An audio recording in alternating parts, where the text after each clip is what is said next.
Hi guys, welcome back to Wardle Road and to the very late March edition of the layout update.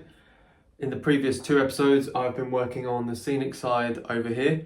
Now I decided to take a little break from this, as I find if I work on the same thing for too long, I start to dislike it and start wanting to change parts of it. So I thought I'd leave that. I'm quite happy with it. The stage it's in at the moment. I can always come back to it later, and I'll go over to have a go at revamping the yard. I've also completely changed the track plan over there as well, and I've redone the road surface, but we'll have a look in a second. We've also got lots and lots of new additions. If you joined me on my last Wardle Road live stream, you'll see that we did a big box opening. I hope to do another couple of them in the near future, and we've also got some great new wagons as well. Of course, feedback is always appreciated, so if you've got any comments or things you think I should change or add, do let me know in the comment section below. And of course, if you are new around here, feel free to subscribe.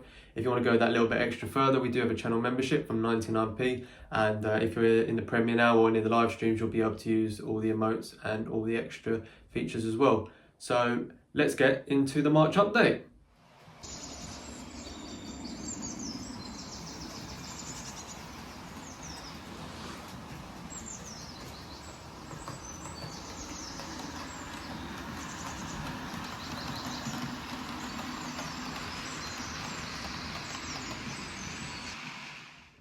So before we get into the yard update, I thought we'd start with some of the new arrivals, as there's a lot to get through, so it could take a very long section just to get all the new arrivals out of the way. So this is the first set of new arrivals. Now, I'm not normally particular as to what wagons I have running at Wardle Road. I kind of just choose and pick whatever I fancy or whatever I see. But huge shout out to Greg at Ebsworth Street. He had some wagons for sale second hand, and he actually had this selection here of Satlink wagons. Now, I've done a little bit of research on them, and from what I can find, they ran behind pretty much anything, and they were mainly used for the construction of the overheads. So it was almost like an overhead maintenance train or installation train. So you'd have like cable drums, diggers, everything loaded up onto a train like this. Now, this isn't the full set. I've got an oil tanker that I'm currently watching on eBay, and there's a couple of other flatbeds and another brake van that I still need to get for this as well. But this is the selection I've got so far. As you can see, it just about fits on this camera shot, but they do need weathering. This is something I'm probably going to look at in the near future. I was also fortunate enough to get this train to run around Garforth with another new addition. As you probably would have seen it from the thumbnail anyway, it is the Heljan 33. But let's get into the yard update.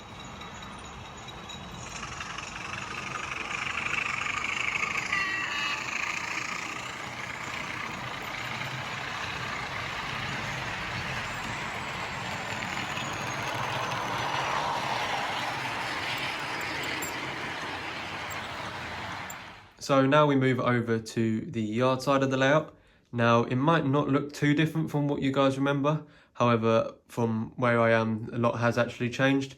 The track plan behind the yard's still as it was pretty much. Although what I did do at one point was remove all the items here and actually flattened out the road surface slightly. So as you'll see here, it's a lot smoother now. There's a couple of sort of bits of damage, if you like, just to give that sort of worn effect. But it's generally a lot smoother than it was before.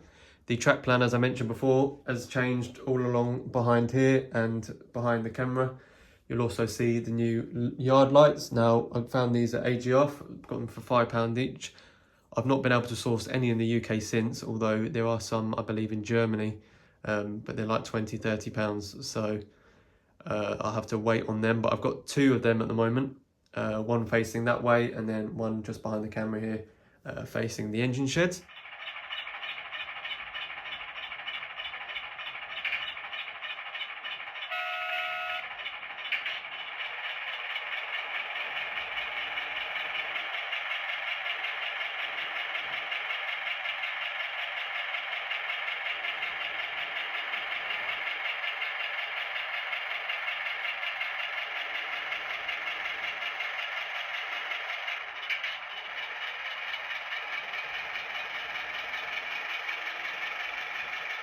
You'll also see a couple of new additions, including the 33 there. We've also got the Akura scale hoppers and that oil tanker. but we'll have a look at that in a little bit. So from the left to right of the yard, this is the first item that has now had some work done. I've actually added a full interior into here, as well as drilling out into the resin building some of these West Hill Wagon Works building lights, and they're 3D printed and they have a hollow bit so you can put an LED in there, and then I've put some glue and glaze across the front to make a lens, and I can actually control that from the Z21 app. So there's two lights, there's two West Hill Wagon Work exterior lights on the outside, and there's also a light on the inside as well. As I mentioned, the inside is full of detailing. There's some scale model scenery kits in there, and there's also a fine scale figures chap sitting behind the desk.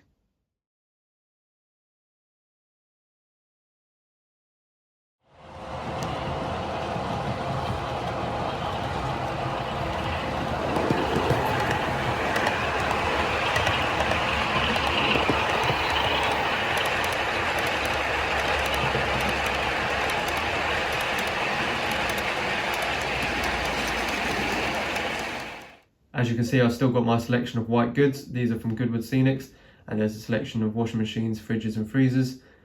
They fill both those skips there, so if someone was to come in, as you can see this chap on the left here looking a little bit dodgy, you could pick up a second-hand washing machine for a lot cheaper than you could anywhere else.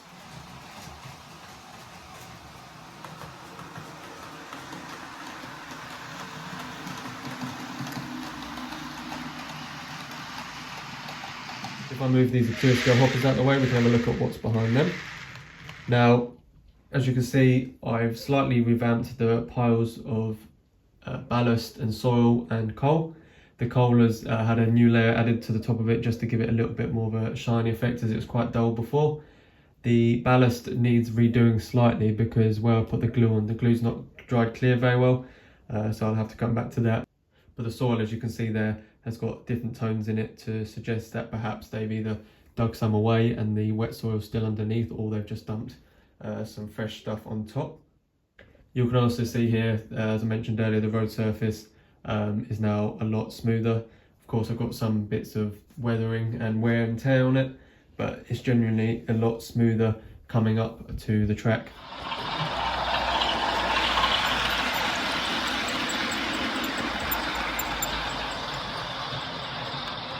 An extra bit of detailing that I've also finished off is the area behind the buffer stop. Now this buffer stop's made up of some weathered matchsticks, and I've just added a tail lamp on there just to suggest that they did once have a buffer here, but that's long gone, and they've just replaced it with a big pile of wood and a tail light. And that tail light is also operational from the Z21 app, so I can turn it on and off depending on what scene I'm doing. And then behind that is just some wasteland, a car with no wheels and piles of rubbish, and there's also a used window frame and bin. So just little details like that, just to make it look like things have been dumped there over time, and it's slowly becoming more and more overgrown as the yard is looked after less and less. So if you've been following the channel for a long time, you would have seen a very long time ago I made this hut for a video. I made it so it looked run down. There's a couple of pigeons on the roof, the door's boarded up, and there's a bit of graffiti on the side, as well as it being completely weathered to make it look that it hasn't been used for many years. Now this I've actually added to an embankment that I made up just behind the retaining wall there. Originally I had Tim's tree here, however that's now moved over to one of the gardens outside the station, and I've instead raised this land slightly using some polystyrene and plaster sheets and made it into a bit of a wasteland again. Perhaps this hut was once used by people in the yard or by train drivers waiting in the sidings in front of it. However, it's been a long time since it was last used. So as you can see along the front here, behind this crash barrier where the static grass is, I've started to add some more shrubs. As if it was just grass, it would have looked as if it's been too well maintained. The idea was that this whole front area running along to the corner behind the buffer is all overgrown. Again, something that they can't be bothered to sort out, so they've just left it to grow. We'll add some taller, maybe sort of bushes and things up against this rusted fence. But for now, I'm happy with that, and there's still a long way to go anyway with this area, so I can always come back to it.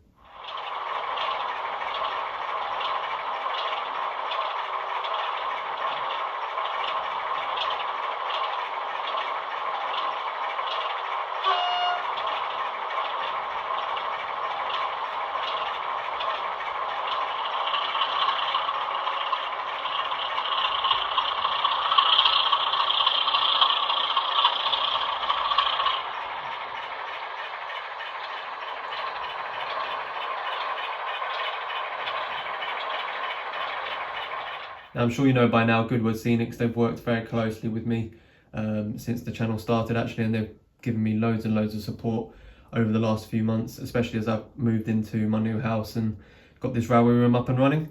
Now, I was very fortunate to receive these few items. As you can see on the screen here, we've got 2 loco inspection steps and also this yard crane. Now, as I said, they've very kindly sent these to me. The one on the left is the finished painted crane kit. The 2 on the right are the inspection steps. Now, I think these just have been given I think they're labelled as white on the website, and they've just got some black along the wheels there, but these can be painted up and weathered. I might actually leave these as the colour they are and just weather them slightly, as I'm quite happy with the finish with them already. The crane this is the completed painted kit. However, I believe you can buy it in the unpainted kit. They sent this to me as I think at the time they'd actually sold out completely. I think they retail for about £60 for the completed painted kit. However, you have to check the website just to confirm that. But I do of course have a discount code, which I'll put on the screen now. Now, if I turn it round to the other side, one of the features I like about this crane actually is that the hook itself is adjustable. So you can actually slide this left and right depending on where you would like it and what type of scene you're recreating. As you know, I like to mix things up and move things around on this layout for when I'm filming different bits. So there might be one particular scene where the crane's inside the wagon. So this just means that I can move it. Now, I'm not entirely sure where I want this to be positioned. I don't think I'm going to fix it down permanently anywhere, although it's either going to be in the yard area here or outside the engine sheds.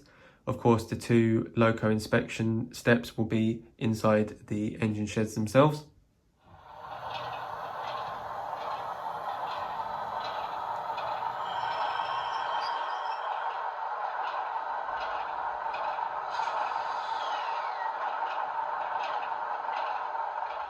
So here we are on the right hand side of the siding. As you can see, I've got 3 train tech buffer lights. The hard standing I've continued from behind the yard over to here, because the crane I've got actually allows me to lift anything if I wanted to from here into the wagons here. So this is actually going to be part of the yard. There is an old coal area here with some coal coming out of it, and that's for if I'm going to change it to do any steam trains in and out of here. And I've also got the start of a disused siding. Now, the idea of this siding at the back here is that it's going to be mostly overgrown. However, if there is a point where I want to store old wagons or broken down carriages, destroyed box vans, etc., then they will all sit in this siding here. And it's also a great place to park things like the 08 or the 33.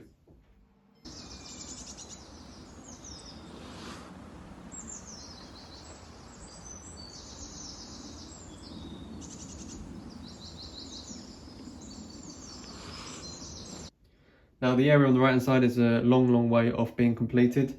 I've still got lots of details to add to the hard standing, such as these steps up the side here.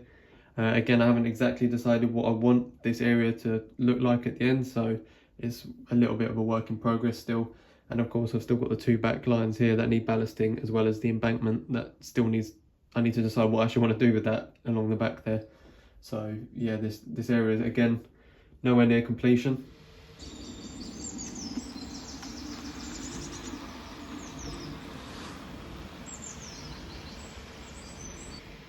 You're going to have to excuse the mess in front of here. I've kind of just used this as a bit of a dumping ground for all the bits and pieces that I'm using in the depot to try and keep the depot a little bit tidier.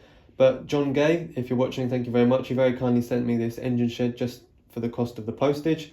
I can't remember exactly, I think it's Model X or something who make this kit. He'd done sort of 90% of it, and it was just up to me to make the other end and install some lights and the glass. So it's not actually stuck down at the moment because I just want to make sure I get the positioning at exactly as I want it, but we'll have a look inside the engine shed now. So this is the area where the shed is the hard standing that I put down.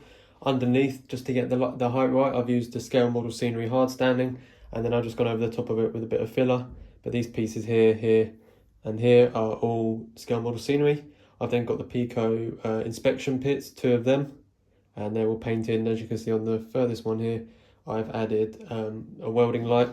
So if I was to put that over there, it looks like the loco is being worked on, and again that's controlled by the Z21 app. As I mentioned before, the Goodwood Scenics loco inspection steps, and I've also got a pair of the West Hill Wagon Works ones. I need to take them off and paint them, and they'll find a home in the sheds as well.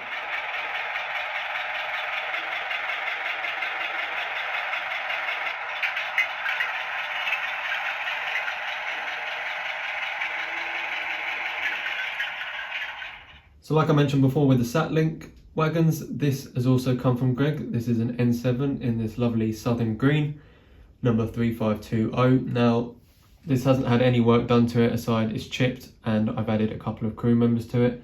I would eventually like to fit a stay alive in it, as I've found over the double slips the loco tends to cut out, so a stay alive will definitely fix that issue. And I'd also like to perhaps add some lamps on it and maybe some real coal as well. But it's perfectly good at running around on the main loops. I've had no issues with it at all. It's a lovely quiet runner, and it pulls the carriages with ease. So we'll see some more running shots of that shortly.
The next selection of wagons you can see in shot at the moment are the Akura scale wagons. Now these are the BSC livery in grey and orange, and honestly possibly some of the best wagons I think I've ever owned. The quality of them is just unbelievable. They're super smooth runners, and I love the KD couplings in between each one. And then you've got the tail lamp at the rear end of one of them. I found that a little bit tricky to get the battery in, and the connector on top, the sort of tab that sits on top of the battery didn't sit very well, so I had to use a piece of tape just to hold that down. But now that's all in, they work perfectly. I know you can get the Akura scale wagon loads, however I plan on changing the wagon loads every now and then. So what I've just done here is I've just poured in some iron ore replica sort of iron ore bits. So hopefully that looks fairly realistic. They do need weathering as well, like everything else on the layout, but it's just another project for a rainy day.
So the star of today's episode is this absolutely stunning Heljan Class 33 named Sea Lion. Now this was, I can't express how grateful I am, by the way, very, very kindly donated to the channel by James. So James, if you're watching, a huge, huge thank you to you. I did actually have some nameplates made up with his name on it, but they didn't actually fit across this, where the Sea Lion is, but they have actually now gone on to the Ruston, which was his second choice of where he would like the nameplates.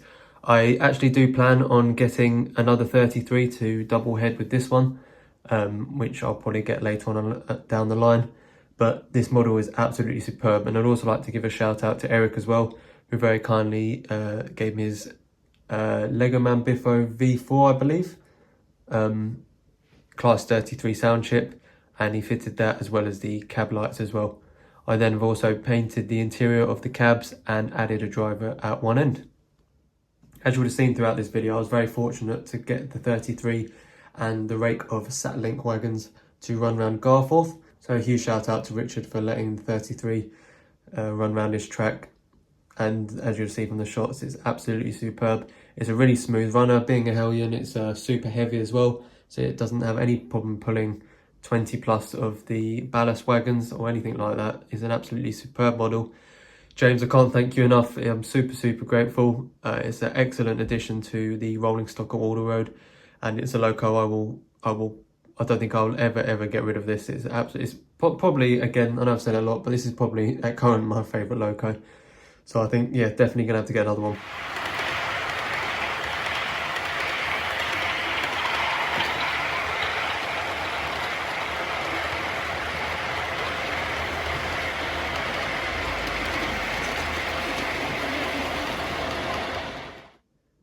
So we start with the lighting.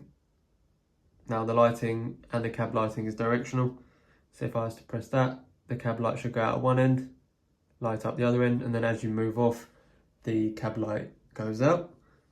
On this, Eric has actually also done the head codes as well. So as you see, this is where the rear will be, as it's got the coupling, and you've got the red head codes there, and then the white ones at the front. So we'll start it up.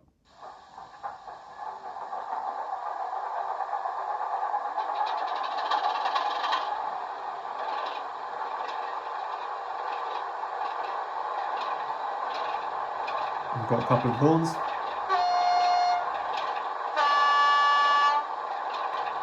Similar to his Western, you've also got in function 8 the ability to rev up the engine without it going anywhere. So if I press 8 and then put it up onto full whack, you should hear it accelerate to imitate having a heavy load.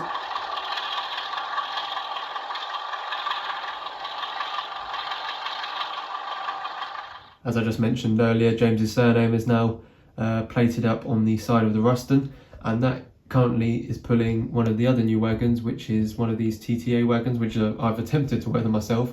I also have another 4 of them as well.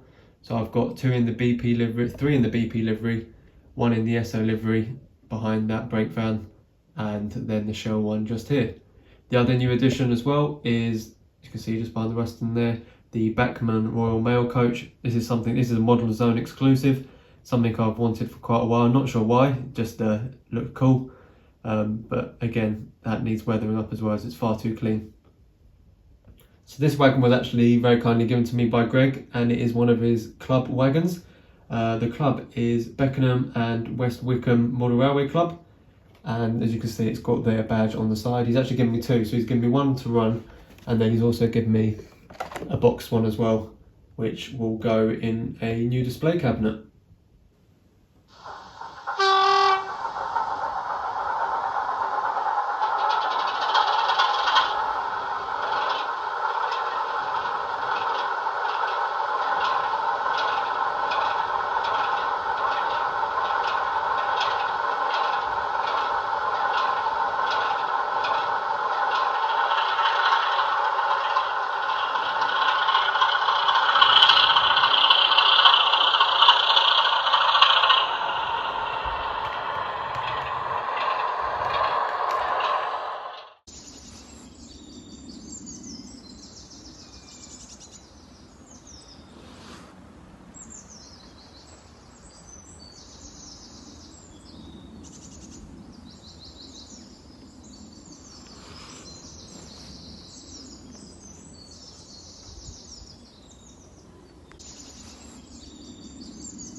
This is Eric's 121, also known as the bubble car, in the BR green livery.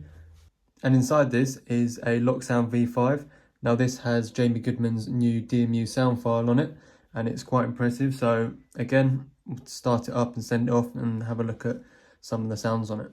Much like my 33, it's got the directional cab lights. So if I change direction, one cab will go out and the other will, as you can see on the right hand side there, light up. If we switch it back the other way, we'll start it up.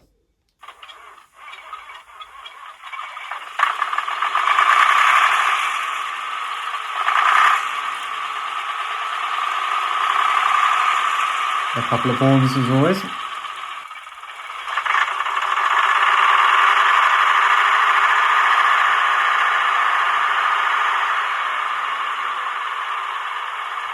So on this model you've got a choice of 3 horns. You've got, and then on function 15 you've got both of them.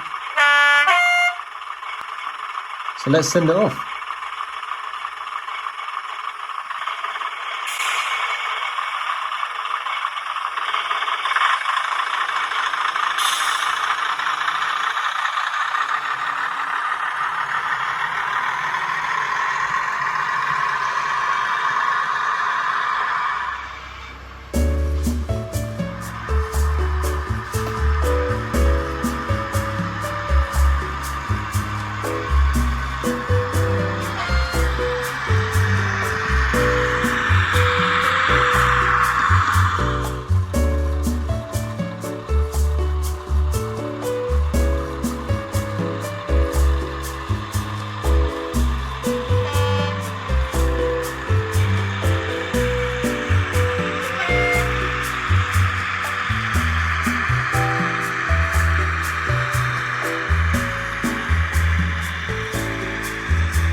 At the moment, and I've completely forgotten to do an outro, so I just wanted to say a huge thank you to everyone who's been watching and enjoying the railway room update so far.